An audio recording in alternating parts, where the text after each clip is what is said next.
Inilah Gorissa dan TV, membaca Indonesia dengan 3 metode. Metode pemikiran.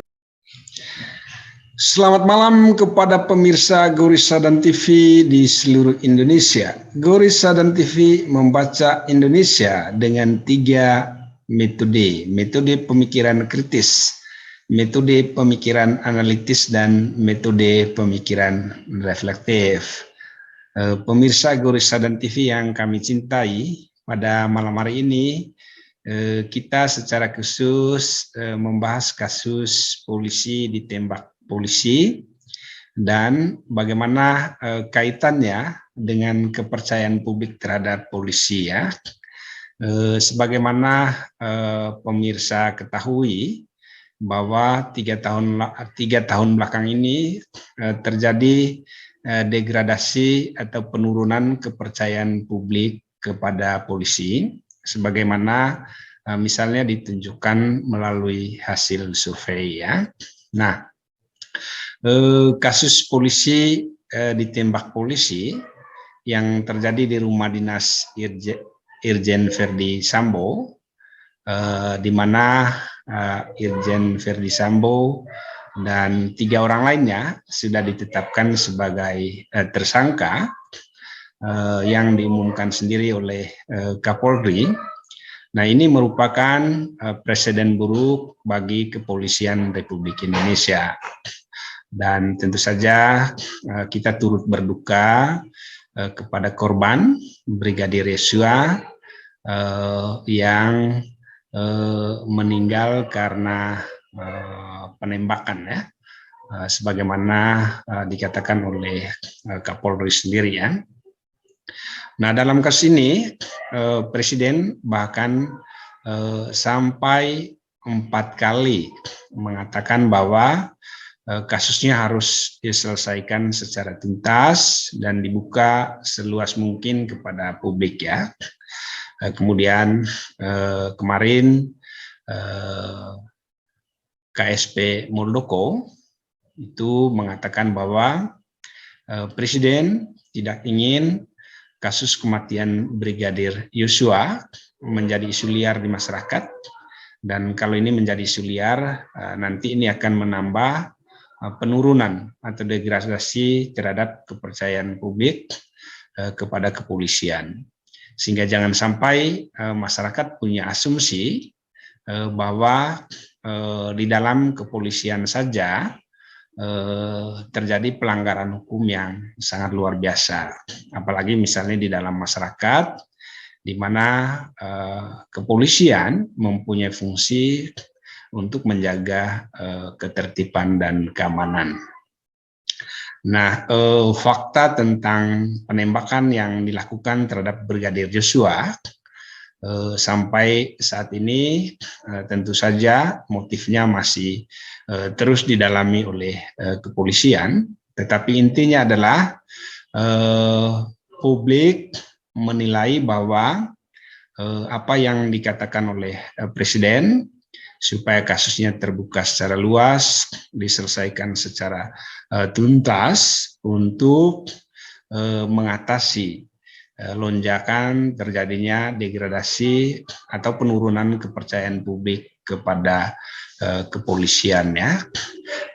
Pramono Anung pada 8 Agustus kemarin juga mengatakan bahwa kasus ini harus segera diselesaikan dan dibuka seluas-luasnya kepada publik sebagaimana dikehendaki oleh Presiden ya.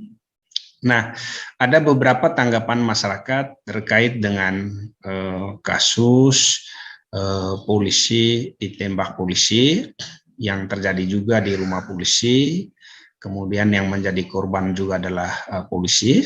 Yang pertama, masyarakat memberikan tekanan yang keras terhadap kepolisian untuk menyelesaikan kasus ini secara tuntas ya. Dan tekanan keras yang disampaikan oleh masyarakat ini muncul melalui berbagai macam pesan ya, baik di media sosial maupun juga di media elektronik. Banyak masyarakat yang menganggap bahwa sebagai penegak hukum, polisi seharusnya mampu menunjukkan bahwa hukum tidak tajam ke bawah dan tumpul ke atas. Ada juga yang menganggap bahwa bagaimana mungkin polisi bisa menegakkan hukum kalau kasus yang terjadi di dalam institusi kepolisian sendiri tidak bisa segera diselesaikan atau tidak dituntaskan, atau polisi itu sendiri yang menjadi aparat penegak hukum tidak patuh kepada hukum. Kemudian yang kedua, apa yang disampaikan oleh masyarakat ini tentu saja menunjukkan bahwa masyarakat masih menghargai, masih mencintai, masih menghormati institusi kepolisian. Tetapi tentu saja dengan jaminan bahwa institusi kepolisian harus melakukan perbaikan-perbaikan di tingkat internal supaya institusi kepolisian dapat menjadi panglima atau terdepan di dalam penegakan hukum, ya, panglima bagi fungsi ketertiban dan keamanan bagi masyarakat, ya.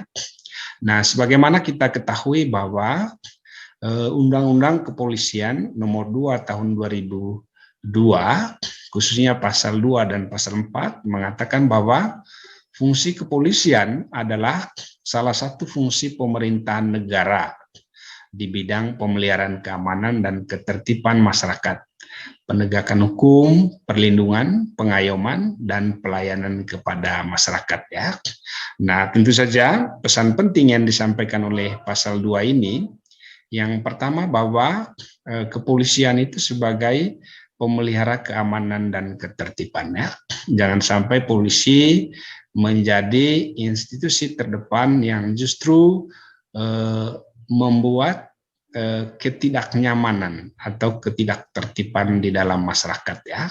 Kemudian kepolisian juga menjadi institusi yang bertugas untuk melakukan penegakan hukum, untuk melindungi masyarakat, mengayomi masyarakat. Tetapi kalau institusi kepolisian sebagaimana dikatakan oleh Pasal 2 ini tidak bisa menegakkan hukum, melakukan pelanggaran hukum, bertindak semena-mena, atau mengabaikan aturan-aturan di dalam hukum, atau tidak menjalankan tugasnya untuk menegakkan hukum atau bertentangan dengan fungsinya untuk menegakkan peraturan perundang-undangan, maka kemudian masyarakat tentu saja memberi presiden yang sangat buruk kepada polisi, ya.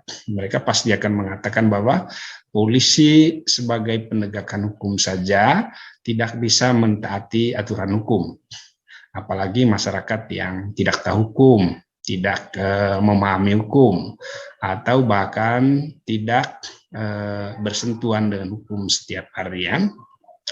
Kemudian yang kedua, Pasal 4, di sini dikatakan bahwa Kepolisian Negara Republik Indonesia bertujuan untuk mewujudkan keamanan dalam negeri yang meliputi terpeliharanya keamanan dan ketertiban masyarakat, tertib dan tegaknya hukum, terselenggaranya perlindungan, pengayoman, dan pelayanan kepada masyarakat, ya. Pasal 2 dan Pasal 4 ini jelas sekali bahwa tugas utama dari kepolisian negara itu adalah menjaga keamanan dan ketertiban. Jadi kalau di dalam institusi kepolisian itu terjadi chaos, terjadi ketidakamanan, terjadi ketidaktertiban, di mana oknum polisi melakukan pelanggaran terhadap peraturan perundang-undangan, tidak taat terhadap undang-undang, maka kemudian ini tentu saja menjadi penilaian buruk terhadap masyarakat, ya. Nah, hasil riset terbaru terakhir, ya, kami mengambil 2 hasil riset terbaru terkait dengan penilaian masyarakat terhadap institusi kepolisian, ya. Nah, riset yang pertama ini riset yang dilakukan oleh kelompok diskusi dan kajian opini publik Indonesia atau Kedai Kopi, ya. Di mana riset mereka menunjukkan bahwa Kepolisian Negara Republik Indonesia mengalami penurunan kepercayaan masyarakat. Hanya tersisa 66,3% ya. Kemudian penurunan kepercayaan ini merupakan degradasi yang lebih tinggi ya dibandingkan dengan lembaga negara yang lain ya. Misalnya Komisi Pemberantasan Korupsi masih lebih tinggi tingkat kepercayaan masyarakatnya dibandingkan dengan kepolisian. Kemudian pengadilan dan kejaksaan juga masih lebih tinggi, yaitu di atas 70% ya.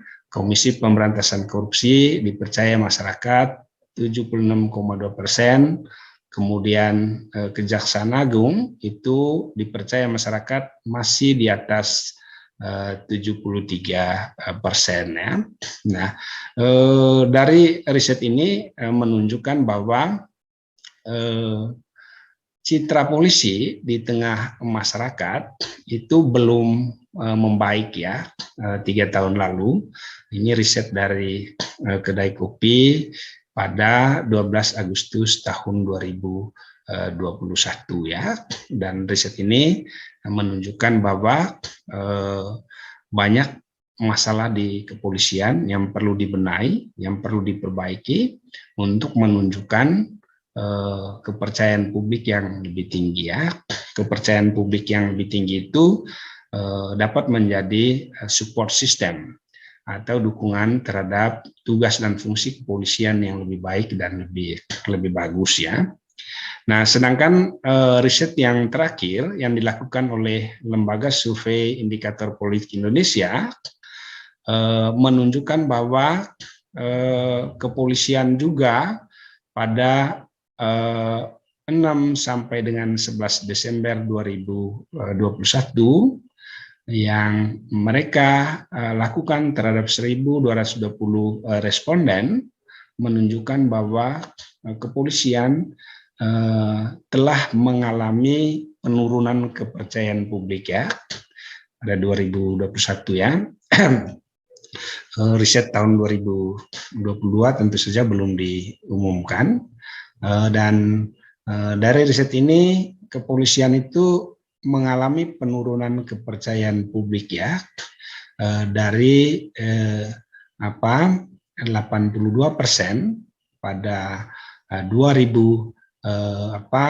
November 2021 itu menurun menjadi hanya sekitar 74,1% pada Desember 2021 ya. Dan penurunan kepercayaan publik ini menurut hasil survei itu lebih disebabkan karena banyak sekali masalah-masalah di dalam institusi kepolisian yang tidak bisa diselesaikan dengan baik ya, terutama juga di dalam penanganan dan penindakan terhadap masalah-masalah yang terjadi di dalam masyarakat ya. Mereka juga melihat bahwa institusi kepolisian kurang responsif, kurang cepat di dalam menanggapi persoalan-persoalan yang terkait dengan masyarakat ya. Nah, dengan kasus polisi ditembak polisi atau kasus yang menewaskan Brigadir Joshua di rumah dinas Irjen Verdi Sambo, di mana Irjen Verdi Sambo sudah ditetapkan sebagai tersangka dengan 3 orang lainnya, maka kemudian tentu saja ini menambah ketidakpercayaan publik terhadap polisi ya. Dan rekomendasi kita untuk kasus-kasus terkait dengan degradasi kepercayaan publik terhadap polisi ini, yang pertama perlu segera menyelesaikan kasus Brigadir Joshua dengan menerapkan hukum seadil-adilnya. Tidak boleh ada rekayasa dan harus dilakukan sampai tuntas sebagaimana dikatakan oleh Presiden. Yang kedua, tersangka yang sudah ditetapkan oleh kepolisian patut untuk mendapatkan hukuman seberat-beratnya untuk menunjukkan kepada publik bahwa kepolisian bertindak tidak pandang bulu dalam menerapkan hukum ya. Dan yang ketiga, tindakan tegas di dalam penegakan hukum di dalam institusi kepolisian itu akan membangkitkan dukungan publik yang lebih luas, meningkatkan kepercayaan masyarakat, dan kepercayaan masyarakat yang tinggi itu merupakan garansi bagi pelaksanaan tugas dan fungsi-fungsi kepolisian. Sebagaimana misalnya diamanatkan dalam Undang-Undang Nomor 2 Tahun 2002 ya, di mana Undang-Undang Nomor 2 itu harus dibaca sebagai mandat dan kepercayaan publik kepada polisi, mandat atau suara publik kepada polisi supaya polisi bisa bekerja secara profesional. Polisi bisa menegakkan hukum sesuai dengan apa yang seharusnya dilakukan oleh institusi kepolisian yang diperintahkan oleh undang-undang, yang dimandatkan oleh undang-undang, di mana undang-undang itu merupakan representasi dari suara rakyat, representasi dari kepercayaan publik untuk mendorong dan memperkuat kerja-kerja kepolisian di dalam penegakan hukum. Pemirsa Gori Sadan TV yang kami cintai, demikian materi pendek ini. Jika Anda suka dengan materi yang dibuat oleh Gori Sadan TV, jangan lupa like, subscribe, dan komen ya. Nantikan dan saksikan Gori Sadan TV pada pokok-pokok materi yang akan disajikan berikutnya. Selamat malam, sampai jumpa di Gori Sadan TV berikutnya.